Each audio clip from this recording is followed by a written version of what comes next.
Baik Bapak Ibu yang terkasih, 20 menit kita jelang saat Bapak Ibu akan berdiskusi dalam dinamika kelompok. Oleh karena itu, sebelum masuk ke dinamika kelompok, kita harus tahu dulu grand design, seluruh rencana timeline kita sampai dengan tahun 2023. Yang pertama Bapak Ibu, ini khusus untuk beberapa catatan kita, bahwa tanggal 25 November nanti, seluruh pengurus DPP BGKP akan segera berakhir masa tugasnya. Tanggal 25 November 2023. Yang punya hak menentukan Romo Sabas.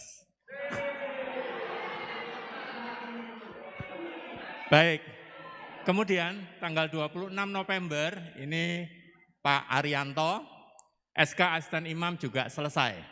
Tanggal 26 November 2023. Lalu tanggal 31 Oktober 2023, teman-teman dari pengurus KPL Santo Yohanes Rasul mohon untuk segera menyiapkan pengurus barunya. Lalu ini yang agak expired, Pak Tikun, mana Pak Tikun? Ya, Pak Tikun, SK panjenengan sudah expired. Iki pertanyaan iki, saking senenge apa piye? Apa kita yang lali ya?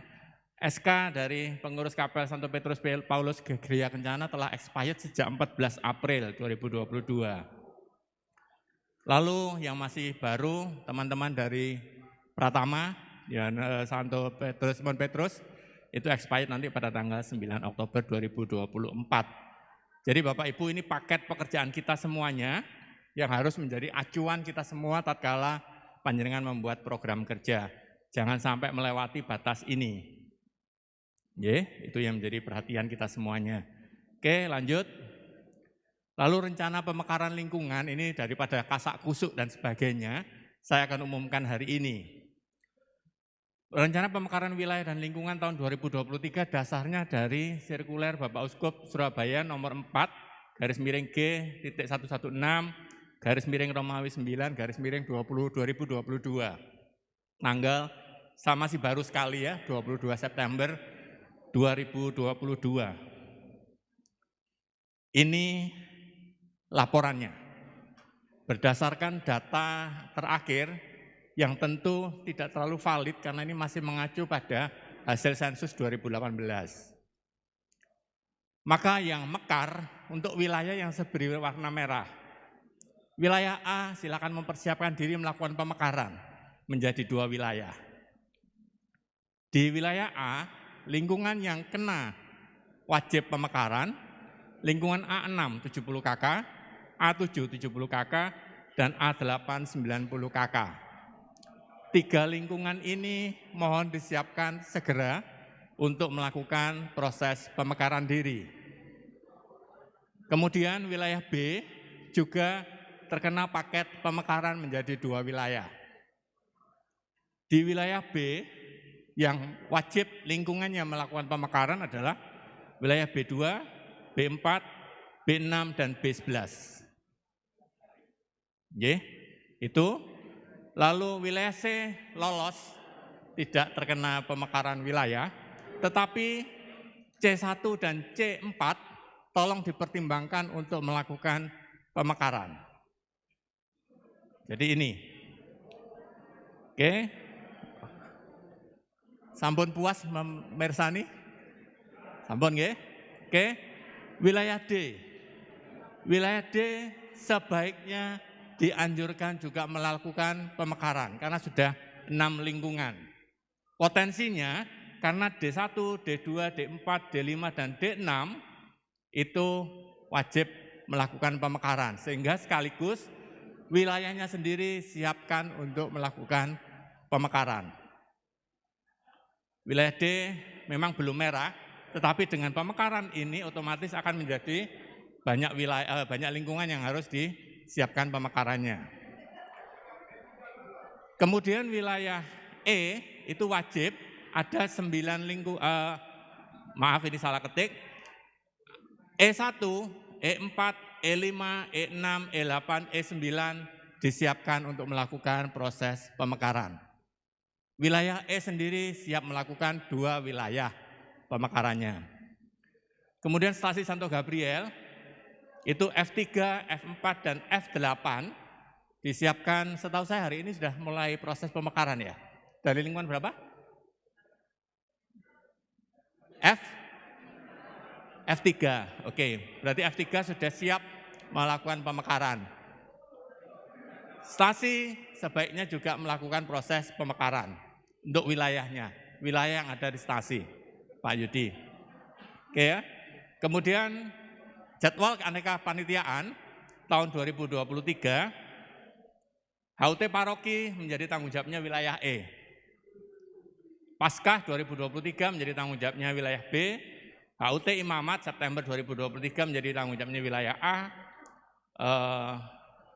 Arwah orang beriman wilayah H, lalu Natal 2023 jatuh untuk wilayah C. Ini tolong disiapkan dengan baik sehingga semuanya saya sudah bagikan ke Bapak Ibu yang ada di kelompok grup WA Dinamika. Silakan dibaca di sana. Lalu yang terakhir, sebelum Romo Sabas akan menyampaikan visi misi paroki, kita akan melihat bahwa pelayan yang baik dan bijak adalah pelayan yang mengerti apa yang menjadi kebutuhan tuannya. Tuan dari Bapak Ibu siapa? Umat. Ya. Jadi jawablah semua kebutuhan yang ada di tingkat umat untuk menyusun program kerja. Nanti saat menyusun program kerja, Mas Priyo akan menjelaskan 9 langkah yang harus Anda semua ikuti. Sekedar mengingatkan sebelum kita belajar tentang 9 langkah strategis yang akan mendasari Bapak Ibu menyusun sebuah program kerja, saya ingatkan kembali data yang mendampingi ya. Jadi ini nanti tim sekretaris dan bendara akan saya pimpin sendiri, kemudian bidang sumber akan dipimpin oleh Pak Amin, bidang formasi akan dipimpin oleh Mas Priyo, bidang kerasulan khusus akan dipimpin oleh Mbak Ati, bidang kerasulan umum dipimpin oleh Pak Agus Santoso, kapel-kapel akan dipimpin oleh Mas Kris, wilayah A akan dipimpin oleh Mas Wahyu, wilayah B akan dipimpin oleh Bu Pridi, wilayah C Bu Dina, wilayah D Pak Narno, wilayah E Pak Edi Sunaryanto, dan stasi oleh Pak Yudi Priyono. Kemudian wilayah H dipimpin oleh Pak Anton, dan Pusdatin dipimpin oleh koordinatornya Mas Darmawan. Lalu pendamping kelompok kerjanya, itu Mbak Vita mendampingi wilayah A bersama Pak Rusdi Saptana, kemudian Mbak Francisca Risandi dan Pak Minardi mendampingi wilayah B, Mas Ferry dan Mas Tepi mendampingi wilayah C, kemudian Mas Bambang dan Mas Yosep Ari mendampingi wilayah D. Kemudian Mas Arif sendirian karena Bu Tere sedang ada sedikit cobaan, mendampingi wilayah E. Lalu stasi Gabriel akan didampingi oleh Pak Dorus dan Bu Ida. Wilayah H, Mbak Yohana ini enggak rawuh, nanti akan didampingi oleh Bu Leonita, dan kapel-kapel akan didampingi oleh Mas Rengga. Kemudian Romo Pras mendampingi stasi Santo Gabriel, ya Romo. Kemudian Romo Budi mendampingi kerasulan khusus.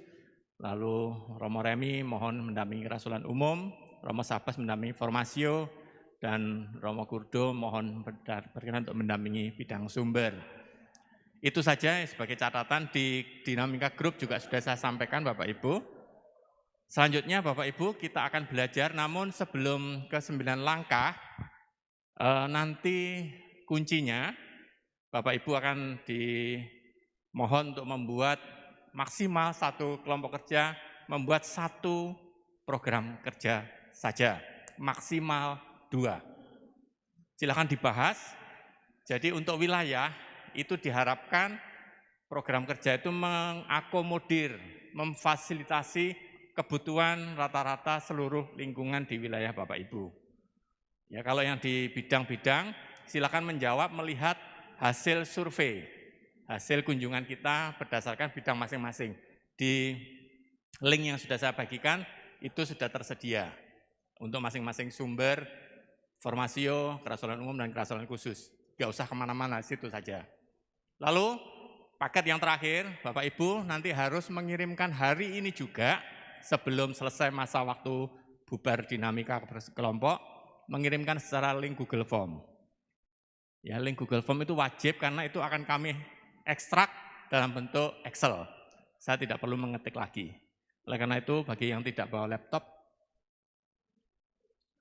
ya HP boleh, tetapi hati-hati dengan mata. Ya, Bapak Ibu, kemudian kita akan belajar 9 langkah strategis untuk menyusun sebuah program kerja yang akan disampaikan oleh Mas Priyo. Mas Priyo minta tolong disampaikan, Mas.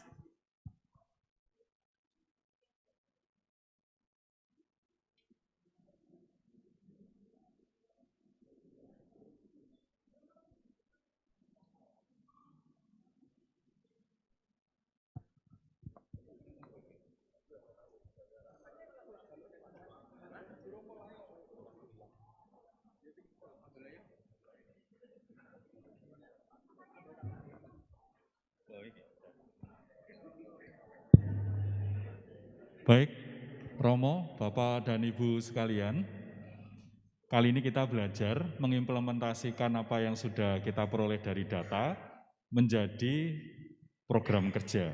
Tetapi dalam mengimplementasikannya ada beberapa langkah-langkah, banyak langkah, tetapi mungkin nanti dalam simulasi kami tidak memberikan semuanya. Silakan Bapak dan Ibu berdinamika bersama.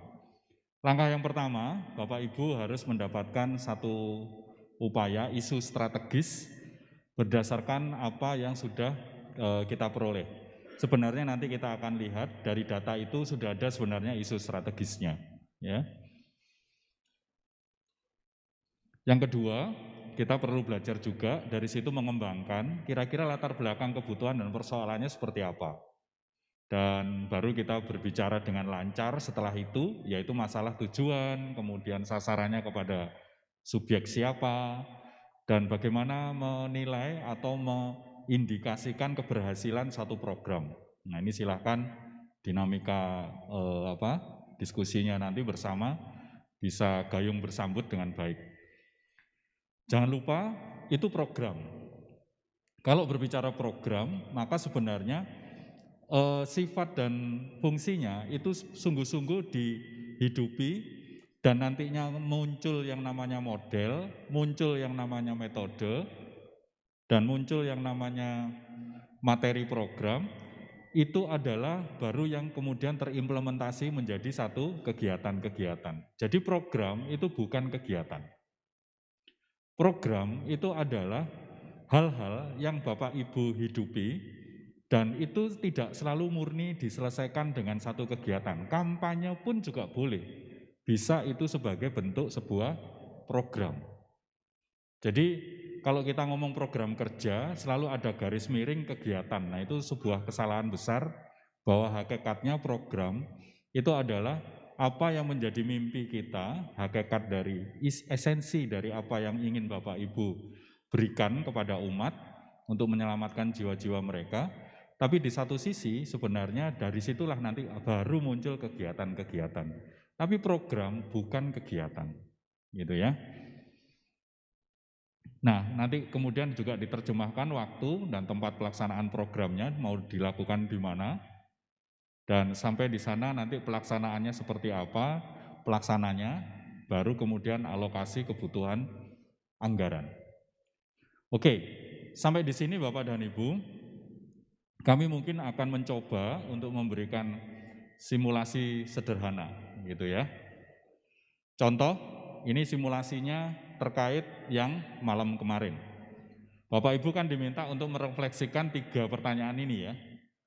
Bagaimana meminimalkan kendala dan hambatan ini, dan bagaimana meningkatkan nilai yang ada, mengembangkan nilai yang belum ada, dan sudah tepatkah segala rencana yang saat itu, pada saat kami belusuan safari, itu sudah tercapai seperti ini. Kalau dari pembicaraan antara 2 hal ini saja, perenungannya sudah dapat, dan ternyata perlu ada revisi di dalam peningkatan aspek hidup menggerejanya, silahkan Bapak dan Ibu, dampaknya ada di sini nanti.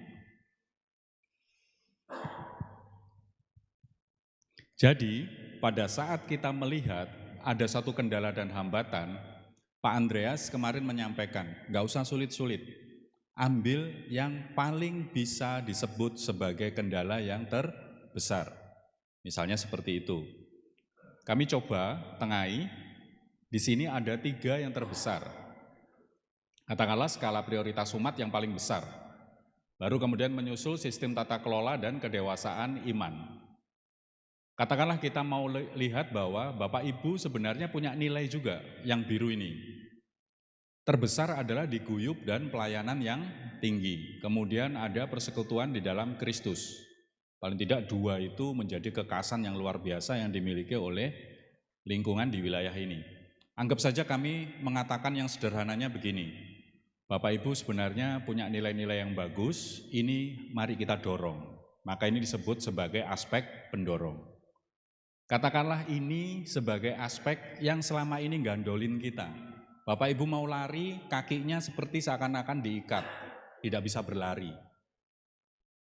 Mau berlari, nengok lagi ke belakang, kakinya masih diikat. Begitu terus, sehingga Romo Kurdo kemarin menyatakan seperti apa?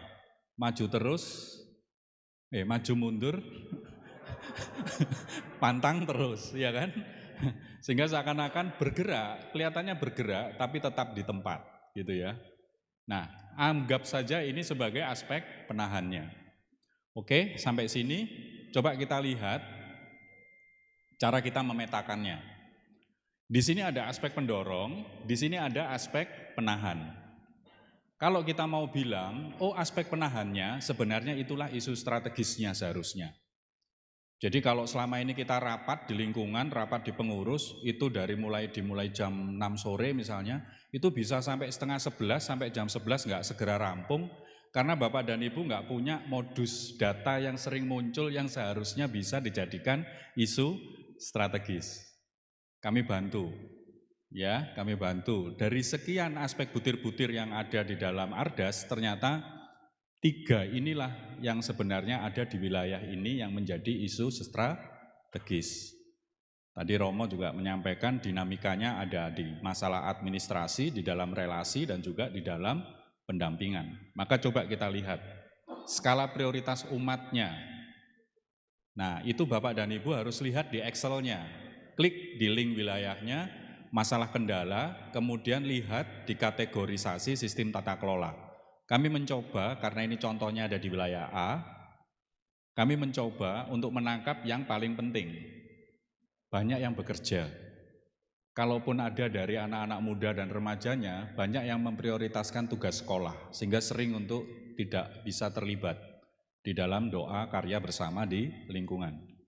Hanya saat kebutuhan sakramen saja, komuni pertama, penguatan, perkawinan, maka mereka mau untuk aktif dan sifatnya reaktif. Sifat reaktif itu artinya apa? Menunggu. Kalau lingkungan berkegiatan baru mau aktif. Ya, inisiatifnya kurang. Oke. Sistem tata kelola. Nah, ini mungkin Romo juga perlu dengar. Kurangnya perhatian paroki. Ya. Kurangnya perhatian paroki. Kemudian kolekte minim. Karena umatnya sedikit yang datang. Bapak dan Ibu, Romo Kurdo kemarin mengingatkan juga, itu adalah uang gereja yang dititipkan lingkungan kepada yang dititipkan kepada lingkungan. Untuk siapa? Untuk umat. Baik, umat kita juga bukan kemudian menjadi aset. Ya, sekarang bagaimana cara mengubah? Bahwa arti kolekte itu bukan hanya serta-merta diartikan sebagai sumber daya, tetapi justru yang malah memberdayakan, sehingga bisa tercipta pemberdayaan itu. Sehingga banyak hal yang bisa dilakukan jangan hanya dari menggantungkan kolekte. Mungkin harus di situ cara kita mengembangkan nantinya. Ya. Kemudian ada regenerasi tidak ada program yang memaksa aktif. Komper perkawinan, komper kemudian penguatan mungkin sudah harus berhenti di sekitar bulan Juli, bulan Agustus. Ya, setelah itu hampir tidak ada kegiatan sehingga tidak aktif lagi, sehingga lingkungan kita sepi lagi sekitar di bulan-bulan itu sampai nanti mendekati Desember. Bapak dan Ibu, pikirkan bulan-bulan itu, di mana bulan-bulan itu harusnya ditangkap untuk mereka tetap bisa aktif. Sehingga ada program-program yang bisa memaksa mereka, walaupun setelah penerimaan sakramen, mereka bisa untuk aktif terus. Maka, hal-hal ini kemudian ada di masalah juga kedewasaan iman. yaitu masalah apa? Kurang pemahaman dalam berkomunitas dan menggereja. Hadir saat hanya membutuhkan gereja. Tiga-tiga ini bisa dilihat kecil-kecilnya ini di Excel, tapi kalau lihat pendorongnya, wong lingkungannya guyup loh, gitu kan, di wilayah A ini, lingkungannya guyup loh, persekutuannya juga bagus loh, gitu. Persoalannya bisa jadi kenapa ada kontradiksi di sini, banyak skalanya yang masih belum masuk sehingga bisa untuk ikut ke guyup itu sulit. Bapak dan Ibu, ini seperti magnet yang saling tolak menolak.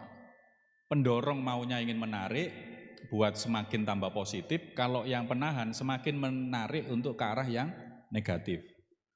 Maka saya tidak punya sesuatu yang paling ideal untuk Bapak dan Ibu lakukan di lingkungan masing-masing, selain kami mengajak, mari mengembangkan pertanyaan.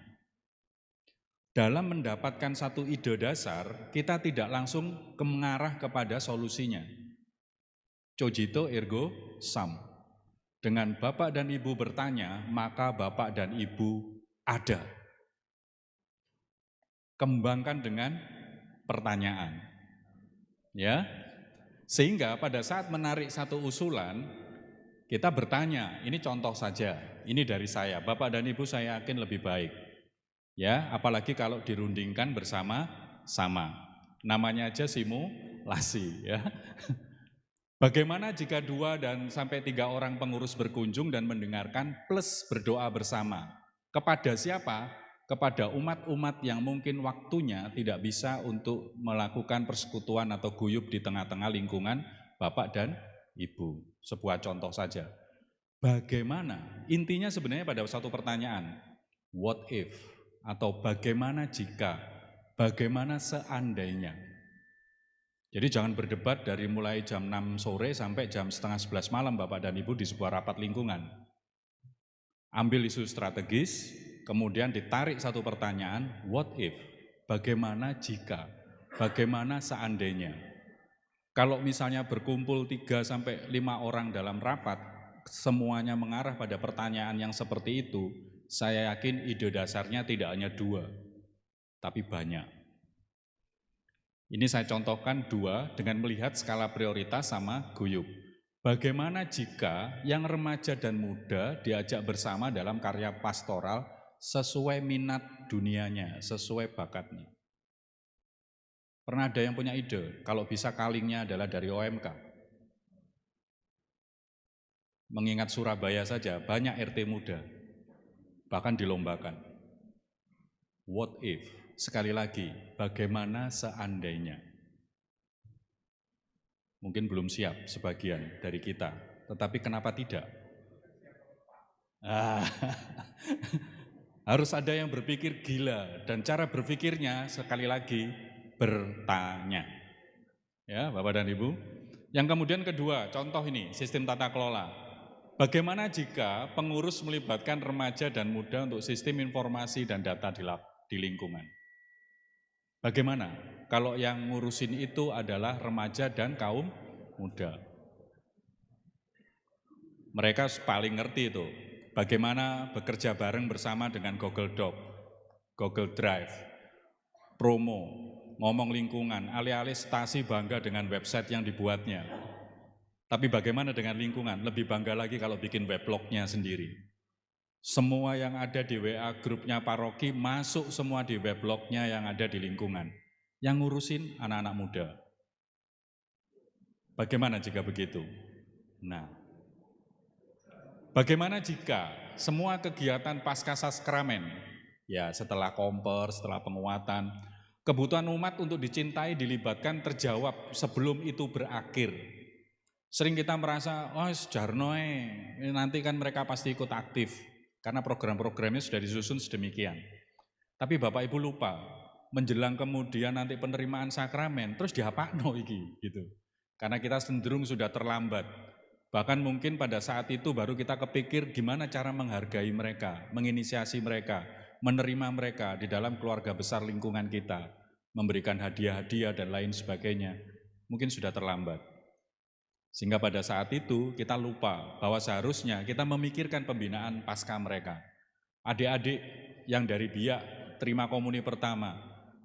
Bagaimana dengan mereka nanti siap di hitungan usia yang prarakat sebelum menjelang rekat? Kalau paroki tidak bisa menjadikan fasilitator untuk masalah itu, kenapa tidak lingkungan yang menginisiasi juga? Silahkan, Bapak dan Ibu bebas di dalam mengkreasi dengan pertanyaan-pertanyaan yang menggelitik seperti itu.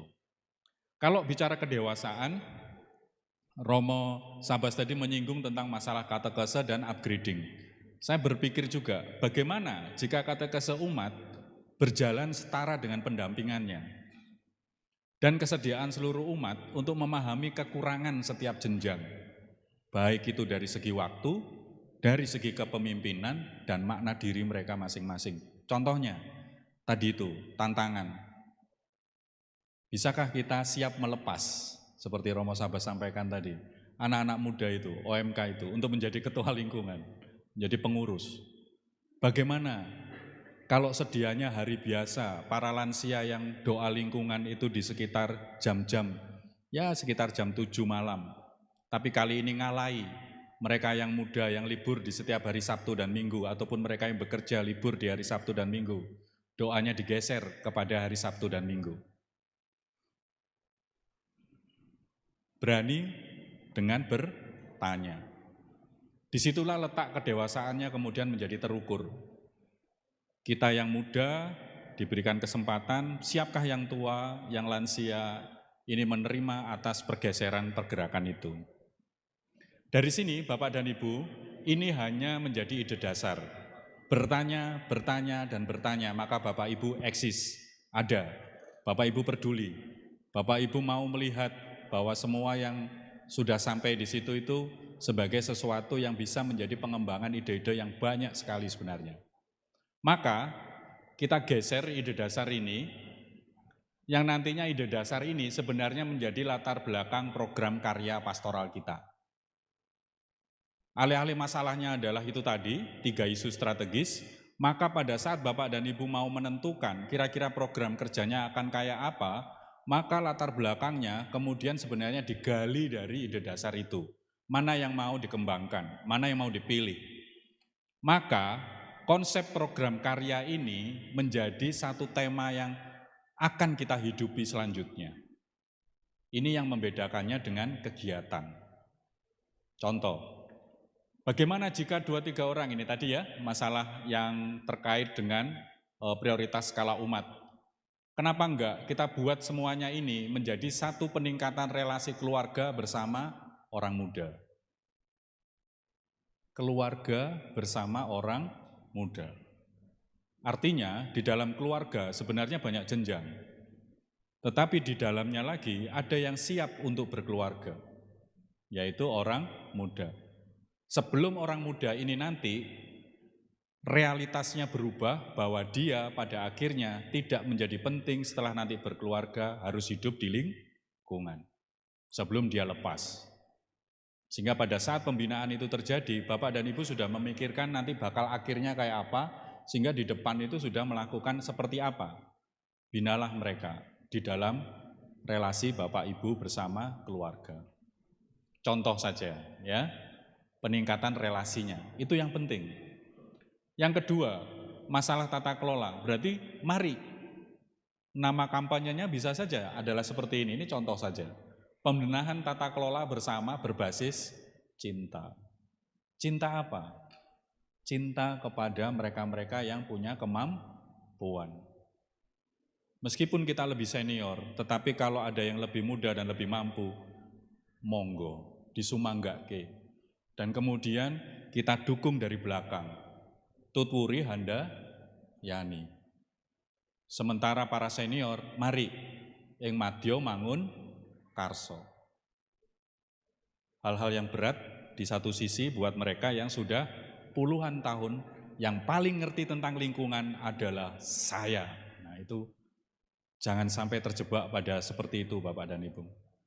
Ya, maka kami membawa misi berbasis cinta. Ketiga, masalah kedewasaan ini tadi. Kita bisa saja, akhirnya apa? Pemberian diri melalui doa di dalam karya. Doa itu di dalam karyanya. doa buat orang muda mungkin nggak cocok untuk ibadat lingkungan. Tapi buat orang muda, mungkin seperti Mas Boni, Bernis, dan lain sebagainya, aktif di masalah Komsos, itu jauh lebih hidup. Bagi dia itulah doanya. Kontemplasi aksioninya dia ya adalah itu. Bisa jadi. Gitu Bapak Ibu. Jadi kalau doa lingkungan, jangan hanya soal ada anak rame, ada mungkin orang muda rame, kita langsung, kamu kok enggak bisa konsen untuk menghargai kita yang berdoa. Bisa jadi doa mereka adalah karyanya langsung. Siapa tahu. Gitu. Mari pemberian diri ini sama halnya dengan nantinya tujuannya apa? Kita geser. Konsep ini kita geser menjadi satu tujuan yang harusnya menjawabi masalah atau latar belakang yang ada di depan tadi. Jadi kalau saya menyinggung masalah kedewasaan saja, kalau ini diangkat sebagai konsep, maka sebenarnya tujuannya ya mari pengelolaan dan pelayanan di lingkungan itu mampu memberdayakan umat yang baru di dalam keterlibatannya maupun dalam jenjang pendampingannya. Bisa jadi begitu. Sehingga sasarannya apa? Bukan kepada umat yang baru sebenarnya, bukan kepada mereka-mereka yang diberikan kesempatan untuk di jenjang yang lebih junior misalnya. Justru sasarannya adalah para senior pelayan dan pengurus yang harus lebih merendahkan hati untuk memberikan kesempatan dan menjadi pelayan dari para pelayan lainnya. Siapkah? Wah, ini kalau ngomong kedewasaan iman yang tadi awalnya 0%, kita akan bisa dapatkan peningkatan di sana. Bapak dan Ibu, sasaran itu adalah lebih kepada siapa nanti yang akan menjadi yang diubah, yang digeser. Ya, walaupun ada outcome. Outcome itu apa? Dampak. Dampak dari ini mungkin kaum muda akan lebih muncul. Dampak dari ini mungkin keluarga-keluarga yang merasa segan untuk terlibat jadi muncul. Karena yang senior mau merendahkan hati. Itu setelah ini Bapak dan Ibu sebenarnya gampang. Gampangnya apa? Kembali ke sini. Ya, indikator, model metodenya, waktu pelaksanaannya, lokasinya. Jadi gampang untuk Bapak Ibu buat setelah itu. Ya, yang sulit kan awalnya. Bagaimana menerjemahkan ini menjadi pendorong, penahan, dan kemudian Bapak Ibu ingin dapat ide dasar untuk mencari solusinya, kembangkan pertanyaan. Dengan Bapak Ibu bertanya maka Bapak Ibu ada. Ide menjadi liar, menjadi kemana-mana, kerucutkan, disepakati menjadi tema-tema program karya. Dari sana silakan Bapak Ibu tetapkan tujuan dan sasaran untuk model, kemudian materi dan lain sebagainya, bisa jadi disitulah kegiatannya baru muncul. Ya. Tapi konsep-konsep atas hal ini itu sudah Bapak Ibu dapatkan karena Bapak Ibu sudah mengerti bahwa program karya itu adalah yang melingkupi semuanya, yang menghidupi semuanya. Baru disitulah, oh ternyata kami harus melibatkan mereka yang muda, yang tahu, yang hidupnya adalah di bidang teknologi itu, yang harus kami libatkan. Oh ya, gimana caranya? Baru di situ ada kegiatan-kegiatan. Oh, dikasih penyertaan. Kadang-kadang tidak selalu berupa uang, Bapak Ibu. Kadang-kadang itu semua sudah langsung dalam keterlibatannya mereka. Jadi sumber daya yang ada itu kalau bicara tentang sumber daya manusia itu mungkin jauh akan lebih efektif dan efisien daripada kita berkegiatan rekoleksi begitu ya. Kumpul semua sudah, tetapi setelah pulang dari rekoleksi balik lagi. Tidak bisa encourage, tidak bisa diikat untuk kemudian semakin tambah jalan. Maka kadang-kadang pendekatan personal malah lebih efektif.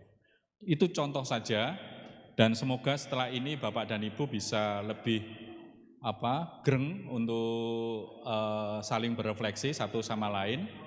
Dan summary-nya saya kembalikan kepada Pak Andreas. Matur nuwun, berkah dalem. Baik, terima kasih Mas Priyo. Bapak Ibu sebagai summary, bahwa masing-masing kelompok kerja tadi sudah saya sampaikan menyusun dan membuat minimal satu program kerja dan maksimal satu program kerja di tahun 2023. Lalu silakan nanti masing-masing ketua kelompok untuk mengirimkan melalui link Google Form. Ya, link Google Form juga sudah saya bagikan ke grup dinamika. Jadi nanti mohon maaf bagi ketua kelompok yang agak sedikit kesulitan bisa dibantu oleh anggota tim kelompoknya. Lalu yang terakhir, referensi wilayah melihat 3 refleksi hasil rekap kunjungan ke lingkungan. Bapak Ibu, waktu Anda hanya sampai pukul 10.45. 10.45 bagi anggota tim yang tidak mendampingi wilayah masuk kembali ke masing-masing bidangnya. Kelompok kerja bebas memilih tempatnya, tapi jangan di kamar, ya. Jangan di kamar. Boleh di joglo, boleh di ruangan ini, boleh di samping, silahkan. Mau lesehan boleh, mau bawa kursi sendiri-sendiri silahkan. Cuman kalau di ruangan ini mohon volumenya agak dikurangi supaya tidak mengganggu kelompok kerja yang lain. Begitu kira-kira Bapak Ibu, setelah 10.45 Anda segera masuk ke ruangan ini karena kita akan melihat paparan dari masing-masing kelompok secara singkat. Itu saja sebelum masuk ke kelompok, ada yang mau ditanyakan?